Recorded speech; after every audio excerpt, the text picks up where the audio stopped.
Good morning students. हमारा 5वां chapter चल रहा था मांग की लोच। उसमें हमने 3 विधियों की चर्चा सामान्य की थी। मांग की कीमत लोच हमारा जो +2 के सिलेबस में है उस पे कर रहे थे हम चैप्टर। मांग की कीमत लोच की का अर्थ क्या है, कोटियां क्या है, श्रेणियों के बारे में हमने चर्चा की थी। 5 श्रेणियां हमने की थी। इकाई से अधिक लोचदार, इकाई से कम लोचदार, इकाई के बराबर यानी समलोच मांग जिसे रेक्टेंगुलर हाइपरबोला कहते हैं, पूर्णतया बेलोचदार और पूर्णतया लोचदार। अब आगे हमारा टॉपिक आता है कि मांग की कीमत लोच की गणना किन तरीकों से की जाती है। तो हमने चर्चा की थी 3 विधियां हैं मांग की कीमत लोच की गणना करने की। कुल व्यय विधि, प्रतिशत विधि और बिंदु विधि। इन 3 विधियों के तहत हम मांग की कीमत लोच की गणना करते हैं।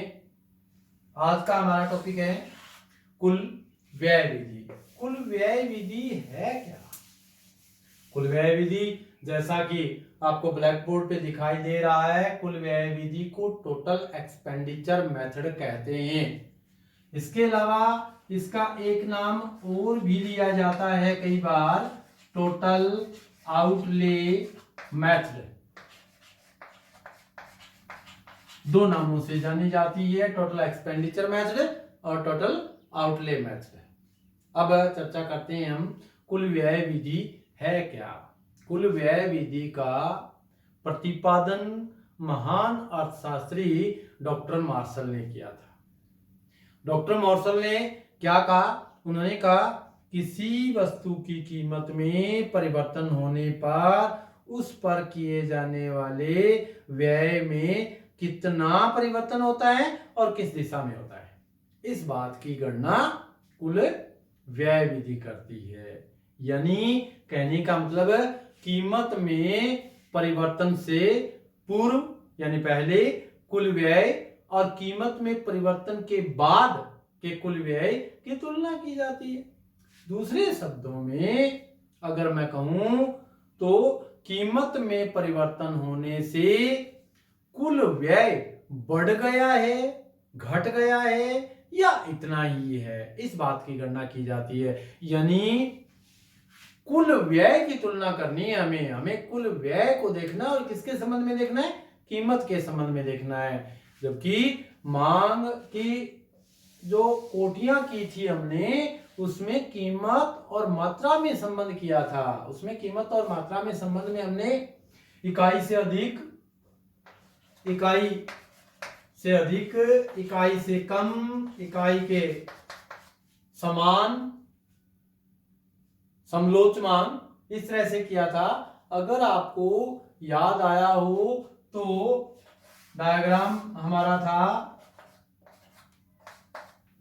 दोबारा रिमाइंड करवा दूं मैं आपको कि कीमत ओपी कीमत थी, ओक्यू मात्रा थी, और जैसे ही कीमत बढ़ी ओक्यू मात्रा घट गई, कीमत बढ़ी मात्रा कम हो गई। ये था डेल पी हमारा और ये था डेल क्यू। यानी कीमत जितनी कीमत में परिवर्तन इतना हुआ और मांग में परिवर्तन ज्यादा हुआ, उसे हमने कहा था इकाई से अधिक। ठीक है, क्लियर हुआ।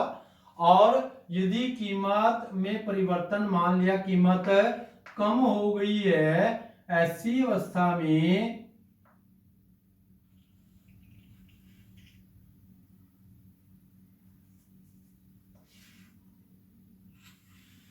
OQ2 OP2 कीमत में इतना परिवर्तन हुआ और मांग मात्रा में कम परिवर्तन हुआ, इसकी बनिस्पत, तो उसे हमने कहा था इकाई से कम।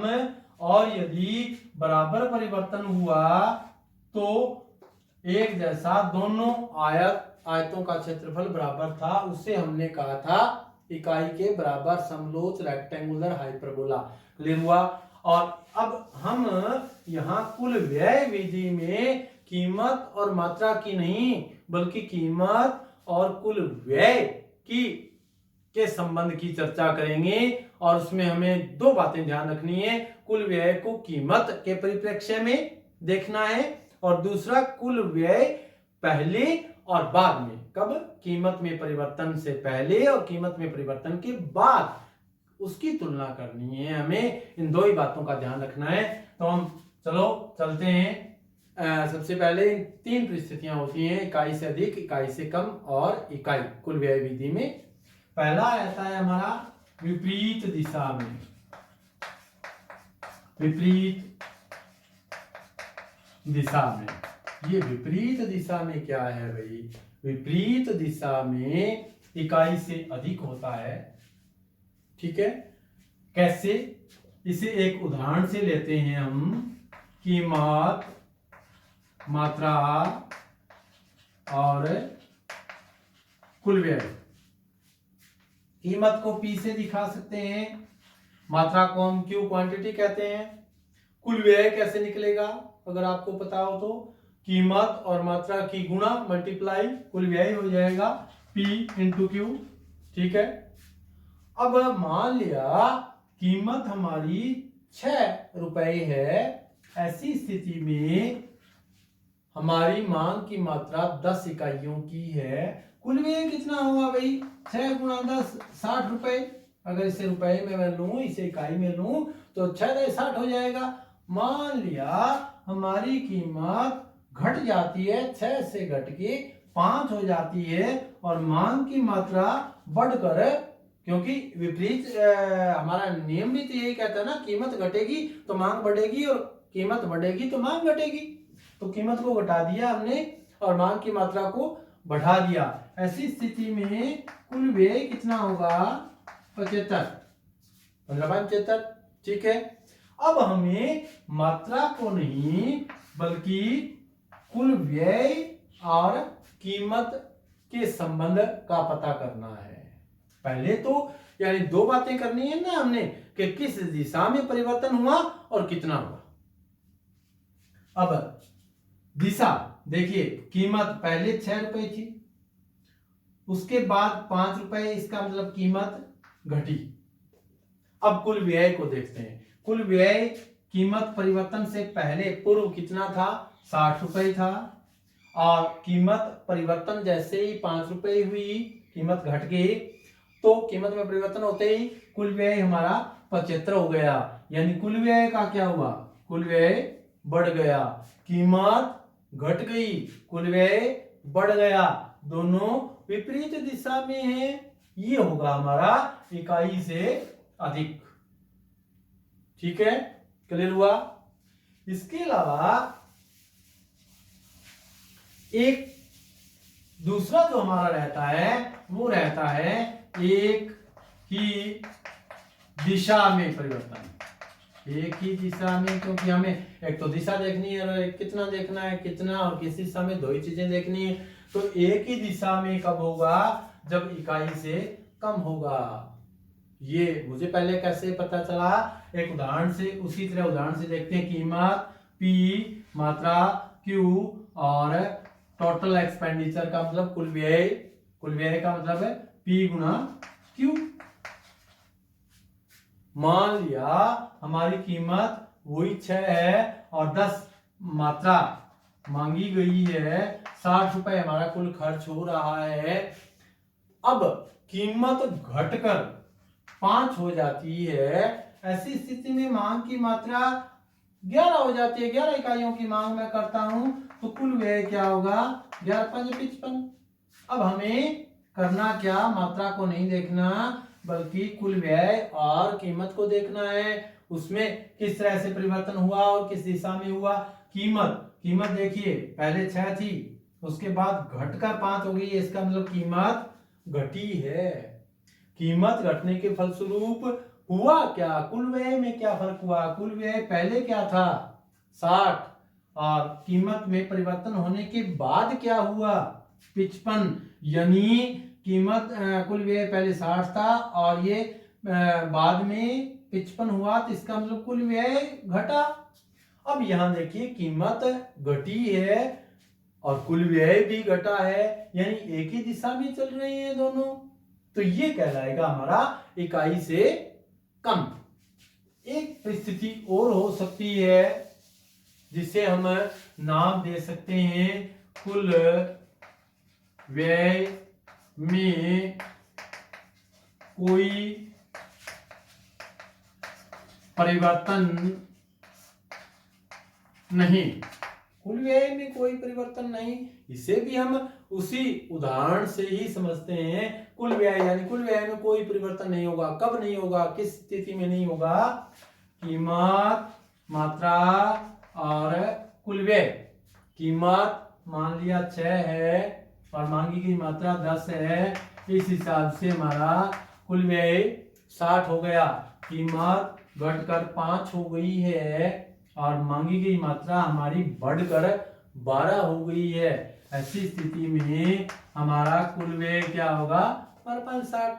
अब हमें मात्रा को नहीं देखना, वही बात बार बार बता रहा हूं मैं आपको, सिर्फ कीमत के परिप्रेक्ष्य में कुल व्यय को देखना है। कीमत पहले 6 थी और घटकर 5 हो गई है, इसका मतलब कीमत घटी है। अब कुल व्यय देखते हैं।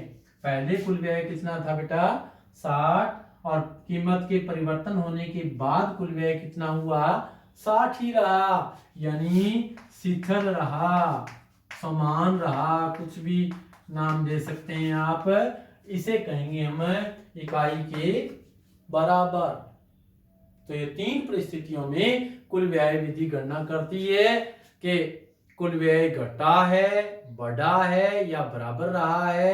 अगर कुल व्यय विपरीत दिशा में जा रहा है तो इकाई से अधिक।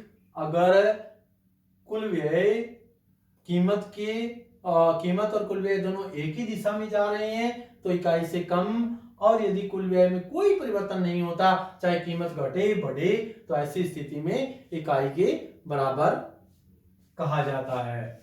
ये 3 परिस्थितियां, इन तीनों परिस्थितियों को अगर मैं डायग्राम की दृष्टि से देखूं तो कैसे देखेंगे, चलो उसे भी देखते हैं। यहां एक टेबल बनाते हैं हम। स्थिति, कीमत, मात्रा, कुल व्यय और लोच, इतनी चीजें देखते हैं। कीमत देखिए भाई, कीमत की टेबल हम आप लोगों को रट्टा मारने की जरूरत नहीं है बेटा, सीधा कीमत को बढ़ाते चले जाइए। और ये हमारा नियम ही है, कीमत बढ़ेगी तो मात्रा घटेगी, तो इसको हम उल्टा लिख लेते हैं। कीमत बढ़ी, मांग घटी, कीमत बढ़ी, मांग घटी। ठीक है। अब इसका कुल व्यय देखते हैं। कुल व्यय निकालने का सूत्र हमें पता था, P इंटू Q।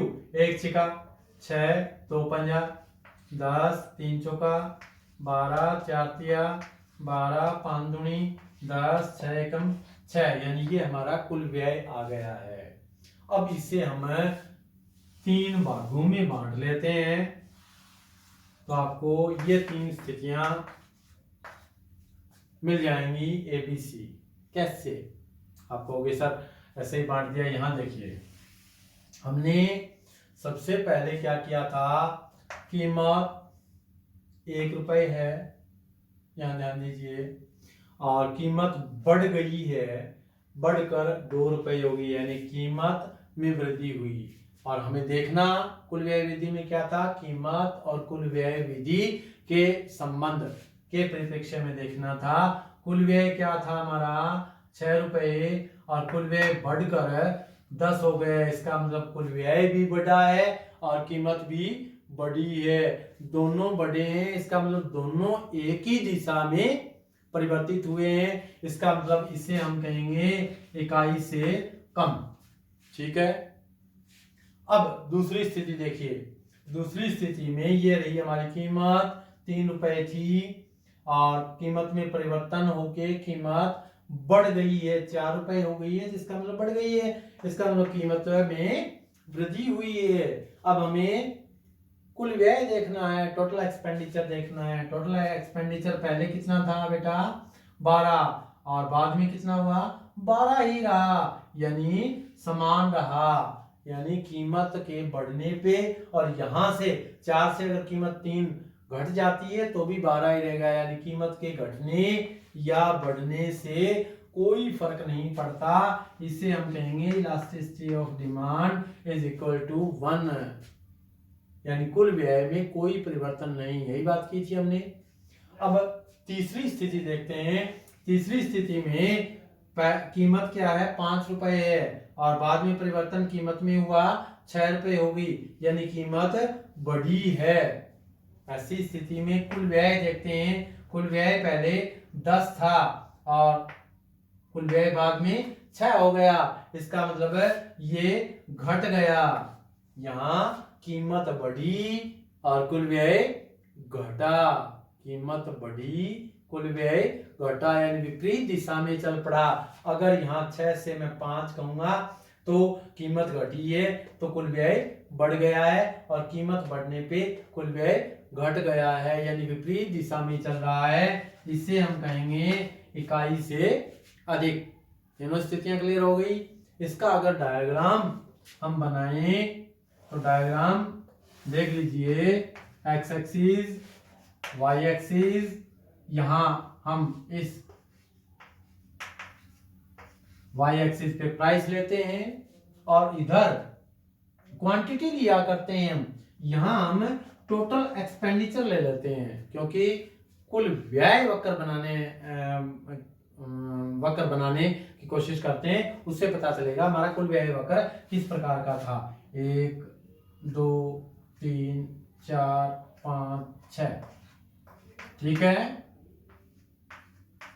यहां मैं 12 तक है ना, तो मैं 1 2 3 नहीं ले रहा हूं क्योंकि जगह थोड़ी है। मैं इस खाने का माप बढ़ा देता हूं, 2 4 6 8 10 12, 2 4 6 8 10 और 12। अब यहां देखिए, पहली स्थिति देखिए, कीमत 1 है तो कुल व्यय, हमें कीमत और कुल व्यय का ही दिखाना है। मात्रा से हमें यहाँ कुल व्यय विधि में कोई मतलब नहीं है। कीमत 1 है, ये रही 1, और कुल व्यय कितना है 6। कीमत 1 और कुल व्यय 6, ठीक है, ये हो गया। अब कीमत 2 है, ये रही कीमत 2 और कुल व्यय 10, कुल व्यय 10, ठीक है। कीमत 3 हुई है जब, तब कुल व्यय क्या हुआ है 12। कीमत बढ़कर 4 होने के बाद कुल व्यय हुआ है 12। ये देखिए, कीमत बढ़कर जब 5 हुई है तो कुल व्यय हमारा घटकर 10 हो गया है। ये देखिए 10, ठीक है। कीमत जब बढ़ी है, कीमत बढ़कर 6 हुई है, यहां देखिए बेटा कीमत 6 और कुल व्यय हमारा घटकर 6 हो गया है। ये हमारा डायग्राम बन जाएगा। इसे अगर मैं मिलाऊं तो 1 मिनट मापक लेता हूं। अब अगर इसे हम मिलाएं तो इस तरह से मिलेगा ये, ठीक है। ये 3 परिस्थितियां हो गई है हमारी। 3 परिस्थितियां कौन सी? ये हमारा टोटल एक्सपेंडिचर कर्व बन गया है, बन के तैयार हो गया। टोटल एक्सपेंडिचर कर्व में हमारे सामने 3 स्थितियां थी। ये वाली पहली स्थिति elasticity of demand less than 1, और ये हमारी हो गई elasticity of demand greater than 1। और ये दोनों स्थितियां याद हो आपको, तो कीमत घटने या बढ़ने से कुल व्यय हमारा शिथिल रहा। ये हो गया elasticity of demand is equal to 1। ये हमारा डायग्राम बन जाएगा। इस तरह से डायग्राम तैयार करना है।